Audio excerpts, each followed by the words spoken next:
அமெரிக்காவின் 47வது அதிபராக பதவியேற்றுள்ள டொனால்டு டிரம்புக்கு பிரதமர் டத்துஸ்ரீ அன்வார் இப்ராஹிம் வாழ்த்து தெரிவித்துள்ளார்.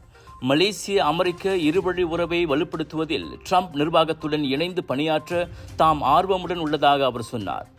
2025 ஆசியான் கூட்டமைப்பின் தலைவர் என்ற வகையில் மலேசியாவுக்கு வருகை தருமாறும் டத்துஸ்ரீ அன்வார் டிரம்புக்கு அழைப்பு விடுத்தார். உள்நாட்டு மற்றும் அனைத்துலக சவால்களை தனக்கே உரிய பாணியில் எதிர்கொள்வதில் பெயர் பெற்றவர் டிரம்ப். அதிபராக பதவியேற்கும் முன்னரே காசா போர் நிறுத்த உடன்பாட்டில் டிரம்ப் பெரும் பங்காற்றியிருப்பதை பிரதமர் சுட்டிக்காட்டினார். 78 வயது டிரம்ப் நேற்று 2வது தவணையாக அதிபராக பொறுப்பேற்றுக் கொண்டார். அவர் ஏற்கனவே 2017 முதல் 2021 வரை அதிபராக இருந்துள்ளார்.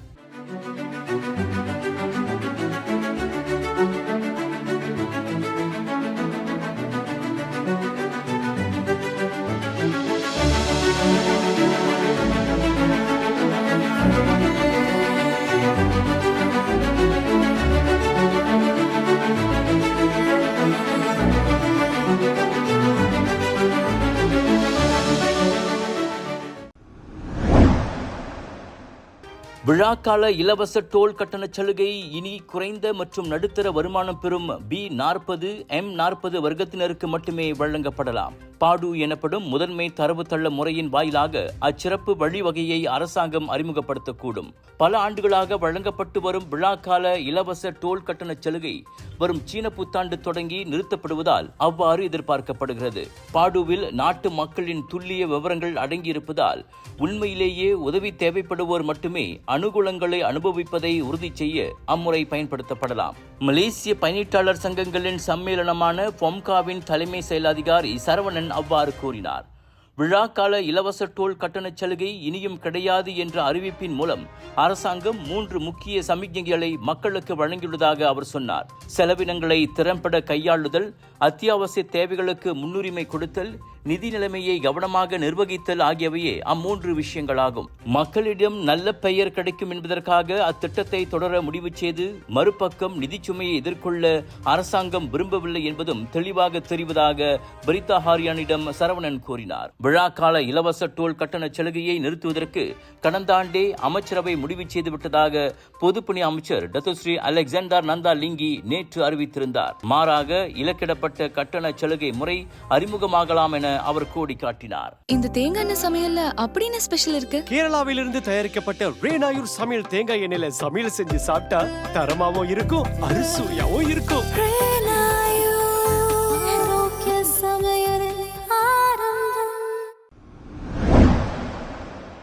மலாயா பல்கலைக்கழகத்தில் உள்ள KK மார்ட் கடையில் சிவப்பு சாயம் வீசப்பட்டது தொடர்பில் போலீஸ் புகார் பெறப்பட்டுள்ளது.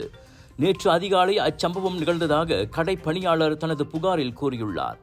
கடையின் கதவில் சிவப்பு சாயம் வீசப்பட்டதாக பிரிக்வில்ஸ் போலீஸ் தலைவர் கு மஷாரிமான் கு மஹ்மூத் தெரிவித்தார்.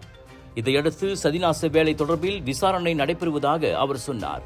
KK மார்ட் கடையில் சிவப்பு சாயம் வீசப்பட்டது குறித்து விசாரிக்க வேண்டுமென அங்குள்ள மாணவர் அமைப்பும் முன்னதாக பல்கலைக்கழக நிர்வாகத்தை வலியுறுத்தியிருந்தது.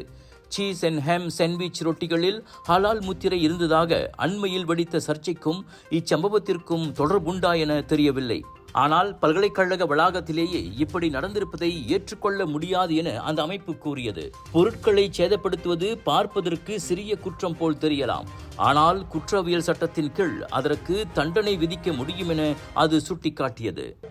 மலேசியாவில் முதல் முறையாக என்ரிகோஸ் நிறுவனம் மாட்டுப் பொங்கல் விழாவை பெரிதளவில் கொண்டாடவிருக்கின்றது. கிராம சூழலுடன் மாட்டு வண்டி கண்காட்சி, பாரம்பரிய விளையாட்டுகள், ஜல்லிக்கட்டு கண்காட்சி உள்ளிட்ட பல நிகழ்ச்சிகள் நடத்தப்பட உள்ளன. இந்த சிறப்பான விழாவில் கலந்து கொண்டு பொங்கல் திருநாளை அனுபவிக்க உங்கள் அனைவரையும் என்ரிகோஸ் அழைக்கிறது. இந்த விழாவில் கலந்து கொள்ள www.enrico.com.my என்ற அகப்பக்கத்தை நாடுங்கள் அல்லது 01255222845 என்ற எண்ணை தொடர்பு கொள்ளுங்கள்.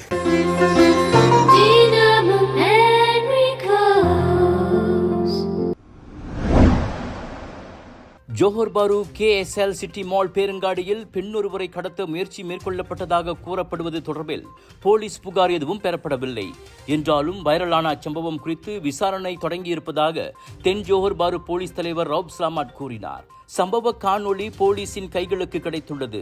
இந்நிலையில் அதில் சம்பந்தப்பட்டதை யார், கடத்தல் முயற்சிக்கான காரணம் உள்ளிட்டவற்றை கண்டறிந்து வருவதாக அவர் சொன்னார். விசாரணைக்கு இடையூறாக அமையும் என்பதால் பொதுமக்கள் யாரும் அந்த வீடியோவை பகிர வேண்டாம் என்றும் ரவுப் ஸ்லாமாட் கேட்டுக்கொண்டார்.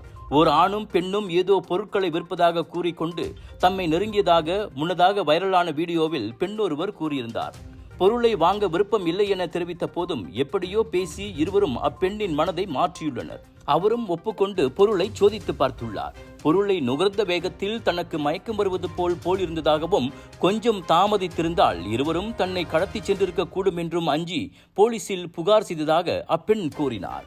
ஜோர் சிங்கப்பூர் மக்களை, நாட்டின் தலை சிறந்த புகழ்பெற்ற இந்தியன் எக்ஸிபிஷன் ஏற்பாட்டாளர் கலர்ஸ் ஆஃப் இந்தியா வழங்கும் பிரம்மாண்டத்தின் உச்சம் southern international Indian expo and viral food festival 24 ஜனவரியிலிருந்து 2 பிப்ரவரி வரை தாசிக் சென்ட்ரல் ஸ்கூடாய் ஜோஹார்வில். Latest Indian wedding collections, travel packages, tattoo artist, ladies accessories, jewelry, clothing collections, sari, kurtas, kurtis, Punjabi suits, lehengas, jippa, kids wear and more. Big sale, big discount. Perak ஈப்போவில் உள்ள Kampong கோலாம் கிராமத்தில் புலி நடமாடுவதால் மக்கள் தூங்கா இரவுகளை சந்தித்து வருகின்றனர்.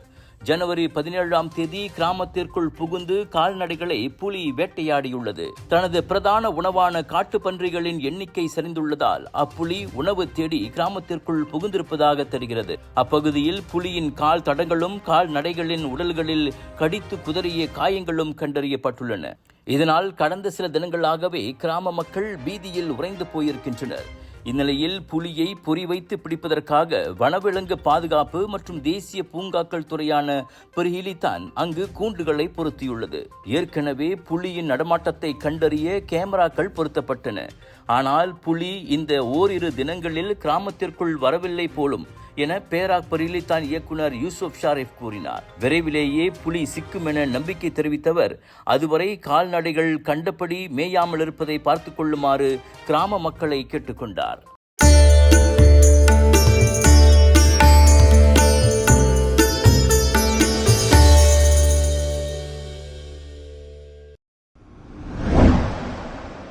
துருக்கியின் பிரபல பனிச்சறுக்கு விடுதியில் அமைந்துள்ள ஹோட்டல் திடீரென தீப்பிடித்ததில் மரணமடைந்தோரின் எண்ணிக்கை 66ஐ தாண்டியுள்ளது. மேலும் 51 பேர் அதில் காயமடைந்துள்ளனர். அவர்களில் பலரின் நிலைமை கவலைக்கிடமாக உள்ளது. இதனால் மரண எண்ணிக்கை மேலும் உயரலாம் என அஞ்சப்படுகிறது.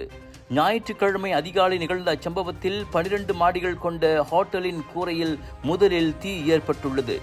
அதே சமயம் அங்குள்ள உணவகம் ஒன்றிலிருந்துதான் தீ பரவியதாக வேறு சில தகவல்கள் கூறுகின்றன. ஹோட்டல் கட்டடம் மர உரைப்பூச்சை கொண்டதென்பதால் மற்ற பகுதிகளுக்கு தீ வேகமாக பரவியுள்ளது. இருவார பள்ளி விடுமுறை என்பதால் ஹோட்டலில் அப்போது 234 பேர் தங்கியிருந்தனர். பெரும்பாலோர் தூங்கிக் கொண்டிருந்ததால் தீயில் சிக்கி பரிதாபமாக உயிரிழந்தனர். இருவர் பயத்தில் மாடியிலிருந்து குதித்த போது உயிரிழந்தனர். தகவல் அறிந்து சம்பவ இடம் விரைந்த தீயணைப்பு மீட்புத்துறை போராடி தீயை கட்டுப்பாட்டுக்குள் கொண்டு வந்தது. தீ ஏற்பட்டதற்கான காரணம் தெரிய வரவில்லை. அதை விசாரிக்க துருக்கி அரசாங்கம் 6 பேர் கொண்ட குழுவை அமைத்துள்ளது.